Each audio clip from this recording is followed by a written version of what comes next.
These are the 10 things you didn't know about Dominic Toretto's 1970 Dodge Charger RT. Number 10. It's not really a 1970 Charger RT. As a result of Dominic Toretto's statements, and what is most likely scripted, fans are aware that his beloved car in the Fast and Furious films is a 1970 Dodge Charger RT. The issue is that just 112 1970 RTs with a 426 Street Hemi were made that year, making them extremely uncommon. Filmmakers repainted 1968 and 1969 Chargers to resemble 1970 vehicles in order to get around the problem. The front grills of second-generation Chargers are the most obvious indicator of their identity.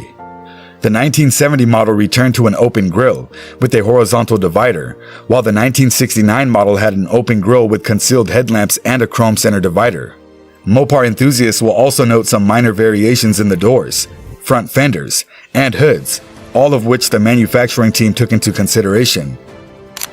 Number 9. 3 Chargers were used in the original film. It's a bit shocking that just 3 Chargers were utilized during production of The Fast and the Furious, considering the quantity of vehicle devastation in the Fast and Furious films. Initially, there existed the flawless hero car that was utilized for glamour photos. This one was undoubtedly a 69 that had been altered and painted to seem like a 70. The stunt Charger, which could or might not have been a real 1970 RT, came next.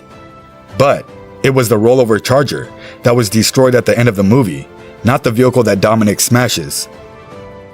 In order to give their lines without having to worry about the road, the actors also have access to what is called a buck automobile, which is an unfinished Charger bolted on a functional vehicle. Number 8. It never really had a Hemi engine. Although it's not totally accurate, many are also certain that Dom's Charger was Hemi powered. When Dom's Charger's 528 cubic inch race Hemi V8 with a loud blower and supercharger was revealed to the audience in the first movie, it was an impressive sight. The blower was simply for show, but this was a real 900 horsepower beast, and the driving Chargers had more controllable engines since filmmaking requires that type of power.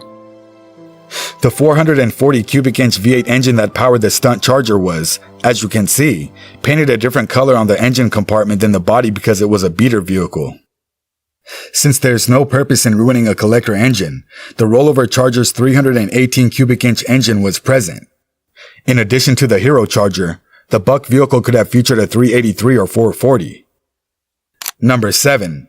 There's only one F&F installment that Dom didn't drive a Charger. Vin Diesel only had a fleeting cameo appearance at the conclusion of the Fast and the Furious Tokyo Drift. He was absent from Too Fast, Too Furious. While Dominic Toretto starred in all the previous films and drove a Dodge Charger in each one, there is one where he never touched the Charger's steering wheel. Dom assembles his group in the short film, Los Pantalones, which functions as a precursor to Fast and Furious. Many viewers have already noticed that while Dom drove a 1966 Pontiac Bonneville in the film, which is a significantly more modest vehicle for the character, the trailer for this direct-to-video chapter has a photo of him next to a 1970 Dodge Charger Daytona. Number 6. It smoked the General Lee. Regretfully, Dominic Toretto has never raced Bo and Luke Duke, but the most iconic Mopar in movies and television came from the Dukes of Hazzard General Lee, until the Fast and Furious 1970 Charger took that title.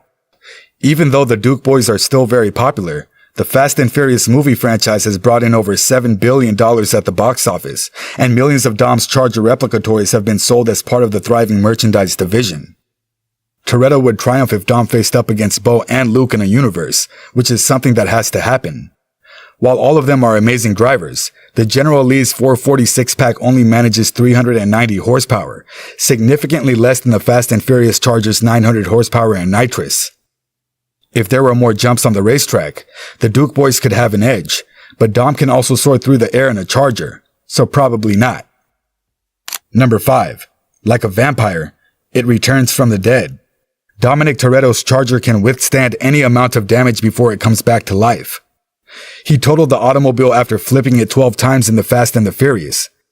Letty rebuilds the Charger in Fast and Furious, but Dom blows it up in a tunnel, forcing Brian to rebuild it. Brian flips the Charger in Fast 5, although Dom is still allowed to win a few street races after that. Later, Decker crashes an armored car into the Charger, severing it in half. Even though Dom's house is destroyed in Furious 7, the garage endures, and within remains the Charger, albeit with a significantly altered form.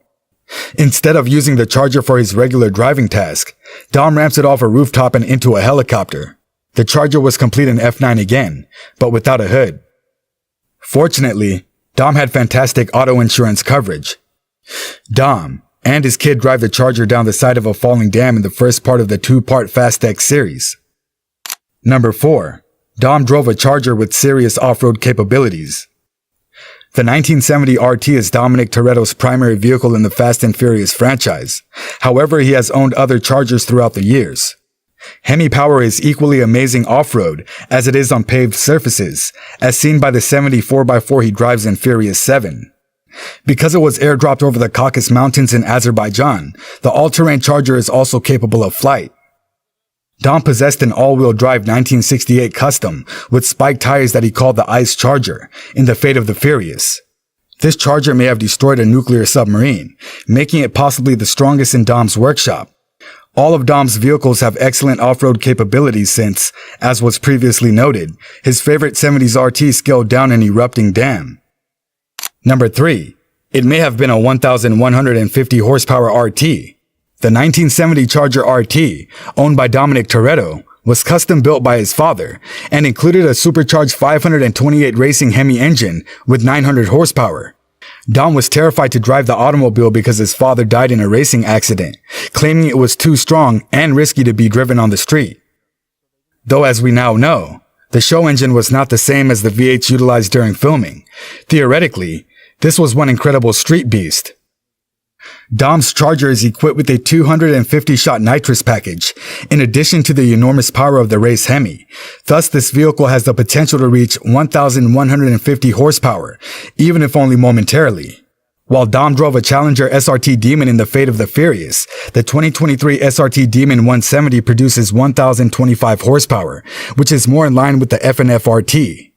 Dom's Charger would undoubtedly exceed the Demon 170's timings of 1.66 seconds for 0 to 60 and 8.91 seconds for a quarter mile. Number 2. Vin Diesel is a Mopar fan. Vin Diesel has played a significant role in deciding which incredible rides would feature in the Fast and Furious movies, because he produced the majority of the series. He even had an impact on Dominic Toretto's decision to make the 1970 Dodge Charger RT his beloved vehicle in The Fast and the Furious, a film that he did not produce. He wants to share his enthusiasm for Mopars with the world, since he is a true enthusiast. Diesel owns an enormous collection of cars, many of which are Mopars, and may be seen in his movies. He still owns the 1970 Charger Daytona from Fast and Furious 6 in his collection, and he possesses the 1970 Roadrunner from Tokyo Drift. On his 52nd birthday, Speedcore also gave him a unique retro mod 1970 Charger. Strangely though, he's still a fan of Dominic Toretto's 70 RTs despite not owning any of them. Number 1. The original movie Charger lives on. The actual Dominic Toretto 1970 Dodge Charger RT may be at a museum, which is why Vin Diesel may not have it in his garage. At the Volo Auto Museum in Volo, Illinois, is the original hero car from the Fast and the Furious. Along with multiple Batmobiles, Pee Wee Herman's bike, and the Munsters Dragula, this is a perfect place to put your legendary movie automobile. This museum truly appears to be far more impressive than the Peterson Automotive Museum in Los Angeles. Meckham also auctioned off the Hero 1969 Dodge Charger Custom from Furious 7, in addition to the Fast and Furious Stunt Charger. At a Barrett-Jackson auction, the Hero vehicle from Fast and Furious and Fast 5 were both sold. Let's have your thoughts in the comments below. Thank you for staying through till the end. Be a legend. Hit the subscribe button and don't forget to watch our previous videos.